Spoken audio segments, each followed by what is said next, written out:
Dear student friends, I am Dr. Godbole Mahendra. I am going to be talking on the sequel of the super lectures on the SST.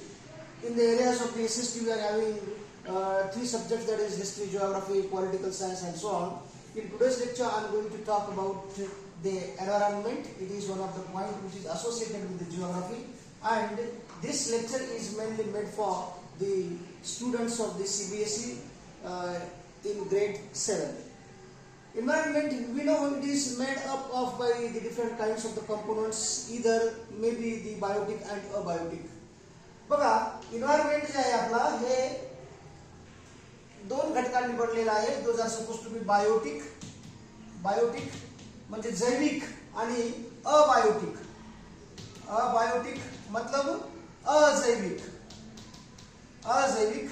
So अजैविक मध्ये ज्या गोष्टी येतात, नदी, Himalayas, reverse, water, soil, different layers as a troposphere, stratosphere, all those are supposed to be situated on the earth.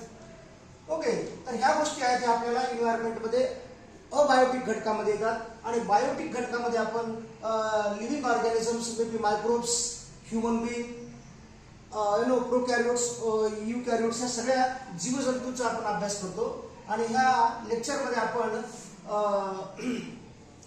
Biotique आणि abiotic दोन्हीचा अभ्यास करणार आहोत. आता बघा, ह्युमन इन्फ्लुएन्स जिथे आहे तिथे आपण त्याला ॲज ए अँथ्रोपोजेनिक किंवा आर्टिफिशियल इकोसिस्टम म्हणू. आता aquarium is not A natural ecosystem, whereas the forest and ecology is supposed to be natural ecosystem. आता अक्वेरियम म्हणजे काय, तर एखाद्या डिश मध्ये किंवा एखाद्या सिलेंडर मध्ये आपण एखाद्या प्राण्याला किंवा शोच्या अनुषंगाने आपण काही फिशेस किंवा बाकीच्या ज्या गोष्टी आहेत आपण एखाद्या ठिकाणी ॲज ए शो म्हणून आपण ठेवतो. किंवा we are going to preserving, we are going to maintaining the ecosystem in the limited phenomena, त्याला म्हणायचं aquarium. Land is not a component of the human environment.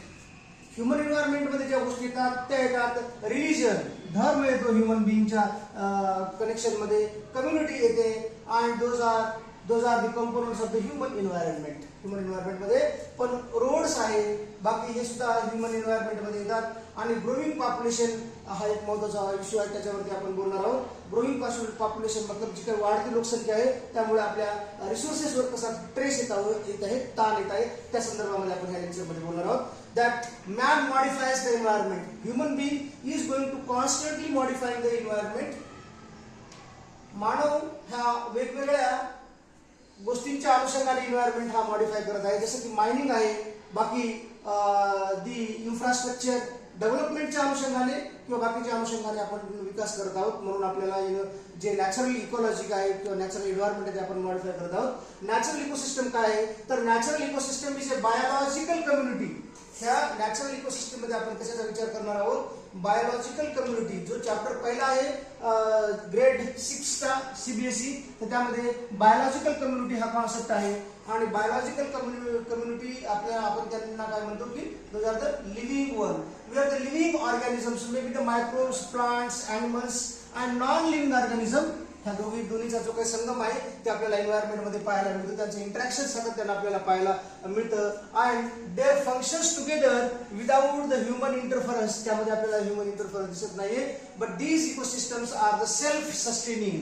Here we the human beings are not suppose to be interfering. आणि म्हणून ही जी आहे ती self sustaining system आहे, ती autonomous आहे. And it is and regulated by the natural progress likes the energy flow and the nutrient cycling.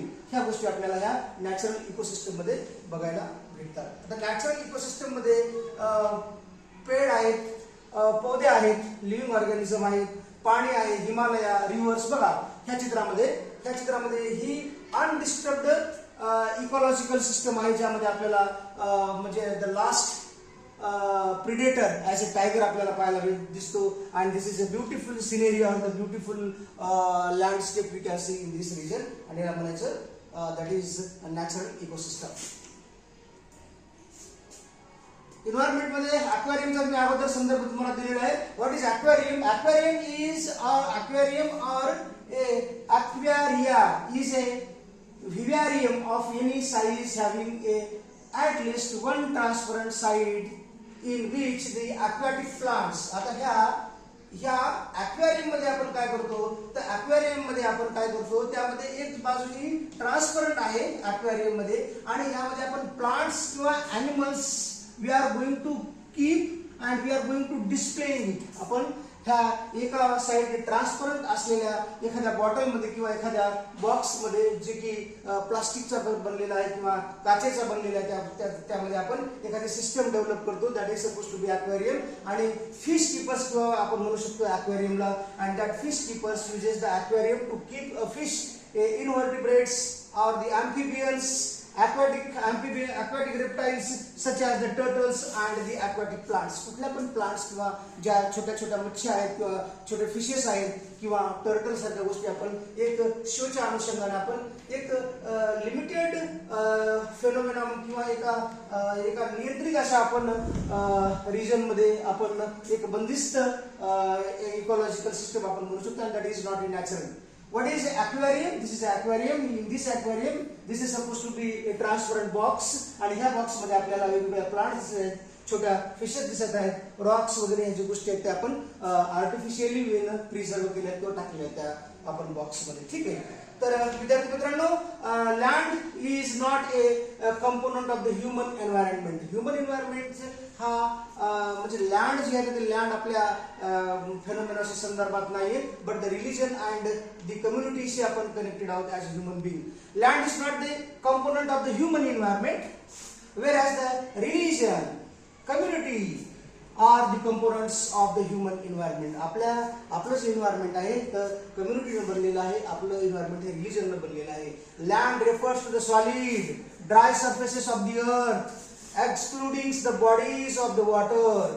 G earth आहे, अर्थचा जो outer most layer आहे त्याला आपण क्रस्ट म्हणतो, आणि या क्रस्टच्या वर आपल्याला ज्या काही गोष्टी दिसतात, those are suppose to be the water, और it is also encompasses the continents and the islands, is a crucial resource for the various purposes like the agriculture, construction and the natural habitat. Natural habitats जे आपण आपला जो natural habitat आहे ते पाण्यामध्ये असेल किंवा टेरेस्ट्रियल किंवा जमिनीवरती असेल तर तो आपल्याला ह्या लँडवरती दिसतो. आणि लँड कशी आहे, तर लँड ही कॉन्टिनेंट्सने बनलेली आहे. कारण ही जी आपली पृथ्वी आहे, या पृथ्वीवर आपल्याला 7 प्रकारचे कॉन्टिनेंट दिसतात, छोटे आणि मोठे.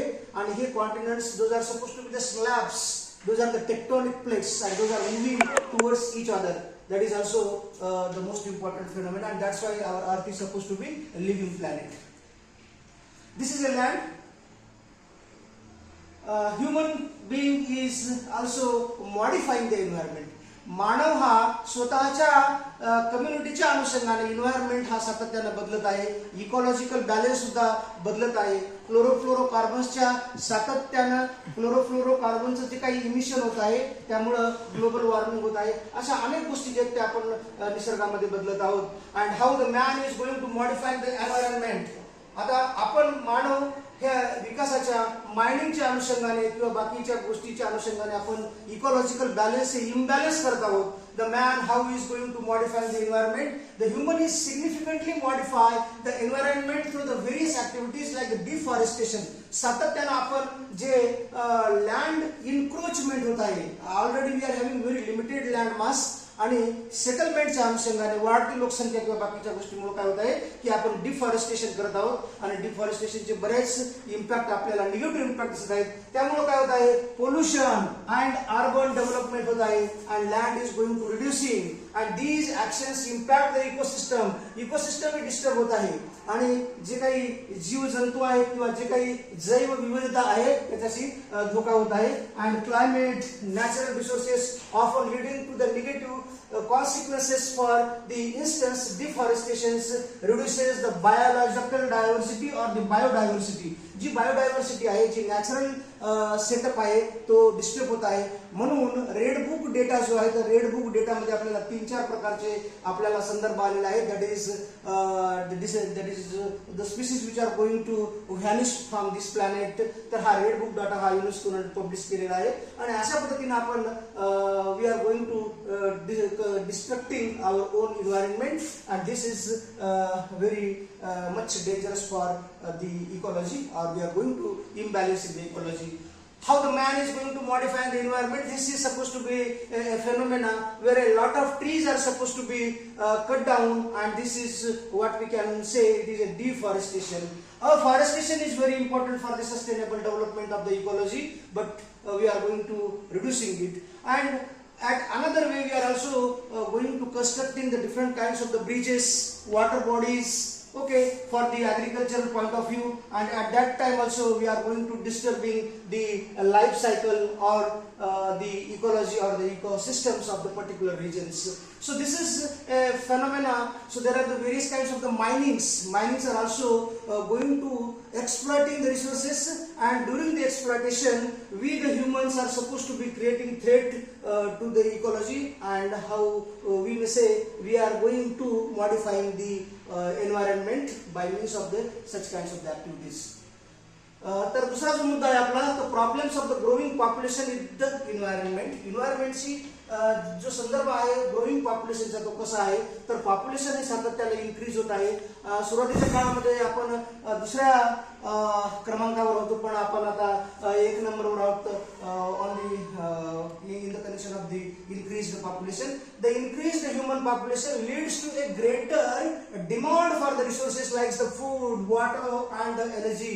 आपल्याला जास्त प्रमाणामध्ये जे काही इन्क्रीज होणारं पॉप्युलेशन आहे त्याच्या सप्लायसाठी, त्यांच्या मेंटेनन्ससाठी आपल्याला जे रिसोर्सेस आहेत ते आपल्याला मोठ्या प्रमाणावरती एक्सप्लॉइट करावे लागत आहेत. And which in turn can leads to a deforestation. आणि त्यामुळे वाढती लोकसंख्या, कुटुंबाचा वाढत जाणारा आकार, त्यामुळं शहरांची जी संख्या आहे तर ती शहरांची जी काही लांबी रुंदी ती आपल्याला वाढताना दिसत आहे. आणि त्याला म्हणायचं that is also going to lead the deforestation, and naturally the ecology is going to disturbing, and the habitat is also going to disturbing. The destructions and pollution and the climate change, those phenomena are supposed to be anthropogenic phenomena, आणि ह्या ज्या गोष्टी आहेत ह्या मानव निर्मित आहेत. आणि म्हणून अशा पद्धतीने मानव हा एन्व्हायरमेंट बदलत आहे. आणि ह्या चित्रामध्ये आपण पाहत आहोत की we are having not more than 2.5 land mass where we the human beings can have the हॅबिटेशन्स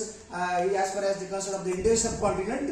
आणि आपल्याकडे पहा की हे जे चित्र काढलेलं आहे तर ह्या चित्रामध्ये आपल्याला जागा नाहीये, पृथ्वीवरती जागा नाही. And some peoples are suppose to be suffering for the the habitat on this planet of the earth. Thank you so much.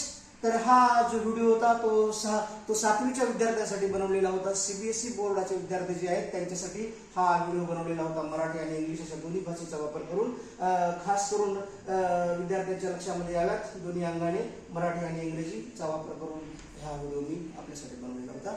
Thank you so much.